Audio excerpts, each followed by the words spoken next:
नमस्कार, दुनिया के सबसे टुच्चे चिंदी सस्ते वाहियात घटिया शो में आप सभी का स्वागत है, अभिनंदन है और तहे दिल से इस्तकबाल है।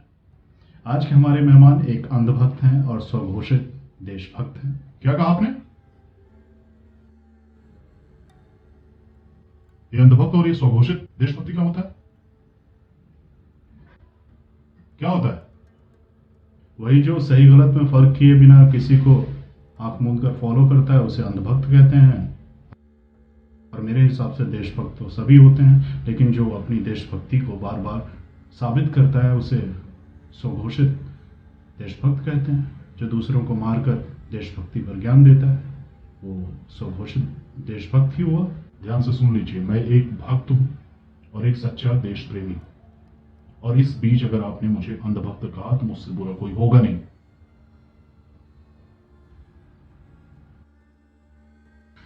हाँ, आपने सच कहा, आपसे बुरा कोई हो भी नहीं सकता। मतलब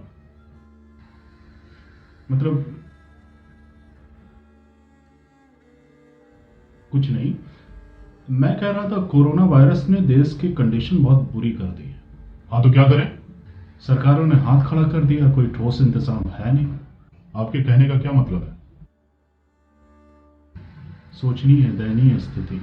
आप जैसे लोगों को होगा ही, क्योंकि आप लोगों को सरकार में बुराई देखनी है। आप जैसे लोग मोदी जी जैसे महान नेता को बचा नहीं पा रहे हैं, बर्दाश्त नहीं कर पा रहे हैं। मोदी जी का विकास आपको दिख नहीं रहा है। देखिए, आप लोगों में यही प्रॉब्लम है, किसी भी मुद्दे को भगवान या व्यक्ति से जोड़ देंगे, क्योंकि अंततः आप लोगों के लक्ष्य मोदी जी ही होते हैं। मैं यहाँ पे किसी व्यक्ति विशेष की बात नहीं कर रहा हूँ। मोदी जी एक व्यक्ति है और मेरा व्यक्तिगत उनसे कोई लेना देना नहीं है। मैं सरकार की बात कर रहा हूँ, और सरकार एक सिस्टम होता है और इस समय सिस्टम पूरी तरह से फेल होता दिखाई दे रहा है, इसलिए मैं उस पर बात कर रहा हूँ। किस पर फेल हो गया? किस पर फेल हो गया? कोरोना पर। मुझे तो नहीं लग रहा है। हमारे देश ने जून में ही वैक्सीन बना के दे दी थी, लोग नहीं ले रहे थे तो भुगते। अरे ऐसे कैसे बात कर रहे हैं भुगते? आप कौन होते हैं भुगते बोलने वाले? ठीक है, आपने वैक्सीन बना दिया, लेकिन वैक्सीन के प्रति लोगों का विश्वास नहीं अर्जित कर पाया। मेडिकल डिपार्टमेंट तक डर रहा था वैक्सीन से, सरकारें डर रही थी, सिस्टम डर रहा था। आप लोगों को आगे आना चाहिए। पहले लोग तो ऐसे ही डरे हुए हैं। मुझे तो ऐसा कोई नहीं दिखा डरा हुआ। और मैं आपको एक चीज बता देना चाहता हूं, ये भगवान ईश्वर का प्रकोप है और पूरी मानवता को इसे भोगना पड़ेगा, भुगतना पड़ेगा। वाह, आप लोगों के पास बहुत सटीक जवाब होता है। किसी भी चीज को भगवान पे डाल दो, क्योंकि आप जानते हैं किसी व्यक्ति या पर्सन पे आप डालेंगे तो उसे जवाब देना पड़ेगा। और आपको भली भांति मालूम है कि भगवान तो आएंगे नहीं यहाँ जवाब देने, तो भगवान पे डाल दो। देखिए, अगर आप भगवान और धर्म को बीच में लाएंगे तो मैं आपसे बात नहीं करूंगा। भगवान को बीच में आप लाए। आप लाए, ठीक है, मैं लाया, लेकिन आप उस पर बहस कर रहे हैं, और मैं बिल्कुल बहस भगवान पे नहीं करना चाहता, धर्म पे नहीं करना चाहता बहस। देखिए, अगर आप धर्म और भगवान को बीच में लाएंगे तो मैं चला जाऊंगा। बैठिए। ठीक है, भगवान पर बात नहीं करेंगे। और एक बात और, कोरोना पे भी बात नहीं करेंगे। ठीक है, कोरोना पे भी नहीं करेंगे। लेकिन आपको मालूम है पेट्रोल और डीजल के दाम बढ़ रहे हैं, चीजों के दाम बढ़ रहे हैं। बहुत खुशी की बात है, मोदी जी जो भी करते हैं वो सराहनीय होता है, अतुलनीय होता है, अविस्मरणीय होता है। हमेशा याद रखिए, महान कार्य के लिए ही उन्होंने ये सब चीजें की होंगी। और पेट्रोल डीजल का जो भी पैसा आता है, जो एक्स्ट्रा पैसा आता है, वो देश के महान कार्य में लगता है। अब आपको महान कार्य दिखते नहीं तो आप तो बोलेंगे ही कि पेट्रोल और डीजल के दाम बढ़ रहे हैं। आपको अच्छे कार्य तो दिखेंगे कि देश बढ़ रहा है आगे, बस पेट्रोल और डीजल बढ़ रहा है, यही दिखेगा आपको। अरे भाई, शायद आप समझे नहीं। अबे हम सब समझ रहे हैं, चूतिया समझ रखा है क्या हमें? एक प्लीज, अबे तो छोटी बात है, हम तो सबे करेंगे। सबे? सब मतलब सब कुछ कर सकते हैं हम, क्योंकि हम सच्चे भक्त हैं, और भक्त कुछ भी कर सकता है। प्लीज इज्जत और सम्मान से बात कीजिए। आपको 100 रुपए में पेट्रोल भरवाते वक्त बुरा नहीं लगता? हमें नहीं हो रही, तुम्हें हो रही तो बड़ी अच्छी बात है। तकलीफ की बात तो है ही, कमाई बढ़ नहीं रही है, खर्चे बढ़ रहे हैं। वास्तविकता यह है कि मोदी जी तुम जैसे लोगों को तकलीफ देने आए ही हैं, जिन्हें उनके हर कार्य में गलती दिखती है। अच्छाई तो आप बताएंगे नहीं। कैसी बात कर रहे हैं? आपको नहीं होती होगी, आपके घर परिवार रिश्तेदारों को तो होती होगी। पहले तुम बताओ बहुमत किसकी है?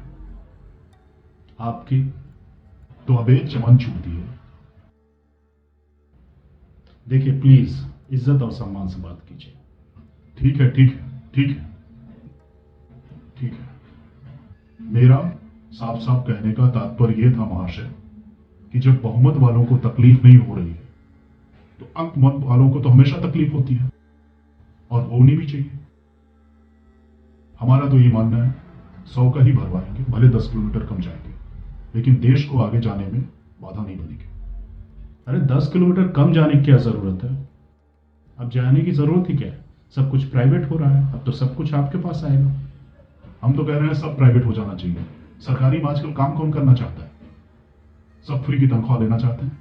लेकिन तमन्ना तो सबके सरकारी नौकर बनने की होती है, आपकी भी रही होगी। रही होगी कभी, लेकिन अब बिल्कुल नहीं है। सरकारी बैंक में जाओ, इधर का उधर करते रहते हैं, एक दिन का काम 3 दिन में करते हैं। लेकिन गरीबों को, छोटे लोगों को आसानी से लोन सरकारी बैंक ही देता है।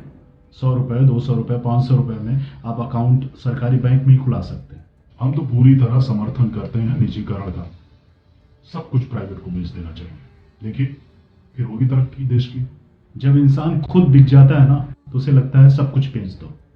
अबे भोसड़ी के क्या बोला?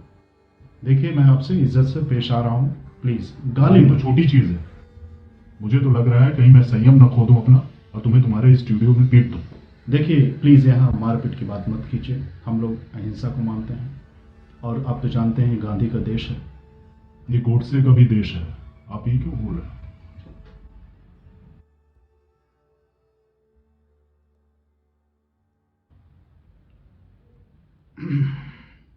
वैसे देश से याद आया कि आप अपने नाम के आगे देश प्रेमी क्यों लगाते हैं?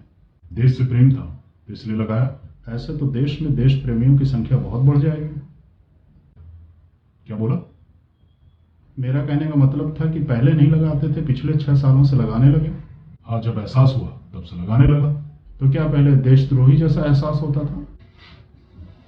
बेटा समझ लो कि बहुत संयम रख रहे हैं,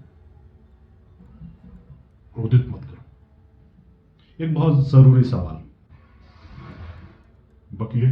ये जो प्राइवेटाइजेशन और डिसइन्वेस्टमेंट हो रहा है, इससे देश को क्या फायदा होगा, लोगों को क्या फायदा होगा? बहुत सही सवाल पूछा है आपने अभी। इससे देश को काफी मात्रा में लाभ होगा। मतलब इतना लाभ होगा, इतना ज्यादा लाभ होगा कि देश विश्व गुरु बन जाएगा। हम विश्व गुरु बन जाएंगे। चलिए मान लेते हैं कि विश्व गुरु बन गए। मान लेते नहीं, मान लो। फिर क्या होगा? हमें स्वयं पर अत्यंत गर्व होगा। अभी नहीं हो रहा है? हो रहा है। तो मतलब आप और ज्यादा मात्रा में गर्व महसूस करना चाहते हैं? अरे तो तुम्हें क्यों दिक्कत हो रही है हमारे गर्व से? आप जानते हैं इस गर्व महसूस करने के चक्कर में आज हर जातियों का एक संगठन है, सेनाएं हैं। इस गर्व महसूस करने के चक्कर में हम एक दिन वर्ग संघर्ष के मुहाने पे जाके खड़े होंगे, क्योंकि आप खुद के गर्व का प्रदर्शन करेंगे, दूसरा अपने गर्व का प्रदर्शन करेगा। इस चक्कर में एक दिन वर्चस्व की लड़ाई होगी, और इस लड़ाई में किसी को कुछ हासिल होने वाला नहीं है सिवाय नुकसान के। देश पीछे जाएगा। वैसे भी आप लोग देश की बात करते हैं, लेकिन ये नहीं सोचते। ठीक है, हम चलें? तुम ही बोल लो। ठीक है, आप ही बोलिए। पूछो।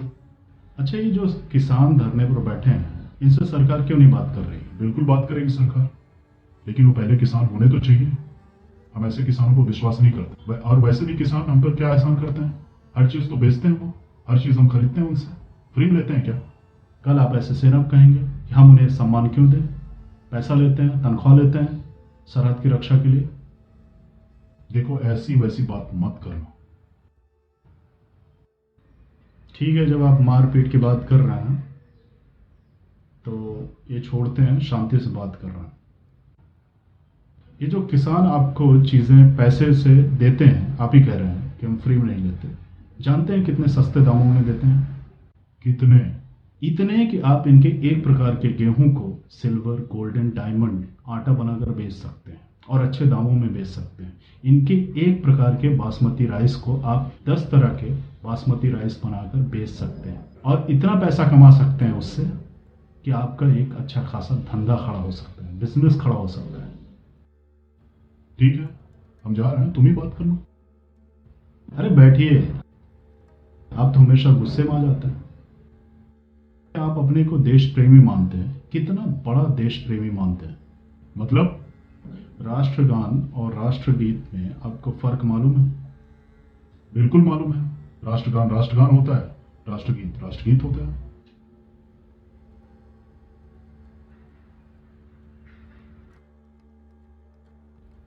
इससे थोड़ा क्लियर करेंगे? थोड़ा देखो, ज्यादा गुस्सा मत दिलाना, क्योंकि मैं जितना सीधा दिखता हूं ना उतना हूं नहीं। भाई साहब, आप सीधे दिखते ही नहीं, आप टेढ़े दिखते हैं। अबे चूतिए, अगर संयम खो दिया ना तो गांड में गोली मारूंगा। आप लोगों में यही प्रॉब्लम है कि आप सच्चाई को बर्दाश्त ही नहीं कर पाते। इसमें क्या सच्चाई है? क्या सच्चाई है? यही कि आप खुद बोल रहे हैं कि आप टेढ़े दिखते हैं, लेकिन मैं बोल दिया तो आपको बुरा लग गया। मैंने ये बोला था कि मैं टेढ़ा हूं। ठीक है, आपने टेढ़ा नहीं बोला, लेकिन आपने यही बोला ना कि मैं जितना सीधा दिखता हूं उतना हूं नहीं, तो इसका मतलब यही हुआ टेढ़े हैं। हो गया, जाऊं? नहीं, मैं पूछ रहा था राष्ट्रगान और राष्ट्रगीत में क्या फर्क होता है। तो बताया तो। वो वाला समझ में नहीं आया। अबे स्कूल की परीक्षा चल रही है कि साफ साफ शब्दों में बताओ। राष्ट्रगान राष्ट्रगीत पे प्रकाश डालो, 300 शब्दों में बताओ। हाँ, मैं इसलिए पूछ रहा था कि 6 महीने पहले आपने एक को बुरी तरह से पीट दिया था राष्ट्रगान और राष्ट्रगीत के चक्कर में। उससे आपने बोला कि राष्ट्रगीत सुनाइए, जब उसने सुजलाम सुफलाम शुरू किया तो आप उसे पीटने लगे। पूरी दुनिया को मालूम, सबको मालूम कि राष्ट्रगीत जन गण मन से शुरू होता है, और पता नहीं क्या फसलाम फसलाम सुना रहा था, तो मानने लगा।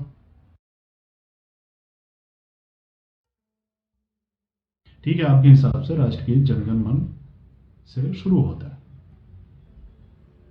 तो आप ये भी जानते हैं कि उसे हर जगह नहीं गाया जाता, किसी भी मुद्रा में नहीं गाया जाता। देखिए, मुझे अधिक ज्ञान मत दीजिए, मुझे भली भांति मालूम है। तो ठीक है, आप ही पूरा राष्ट्रगीत सुना दीजिए। अबे चूतिए भोसड़ी के, मैं तुझे कब से बोल रहा हूं कि मुझे क्रोध मत दिला। मैं स्कूल का विद्यार्थी हूं। मैं तेरे 2 करोड़ के स्टूडियो में राष्ट्रगीत और राष्ट्रगान सुनाने आया हूं। जानता है मैं कौन हूं? ट्विटर पे 5 लाख लोग मुझे फॉलो करते हैं। लेकिन ट्विटर ने तो आपको ब्लॉक कर रखा है। हाँ तो ठीक है, 5 लाख फॉलो करते थे।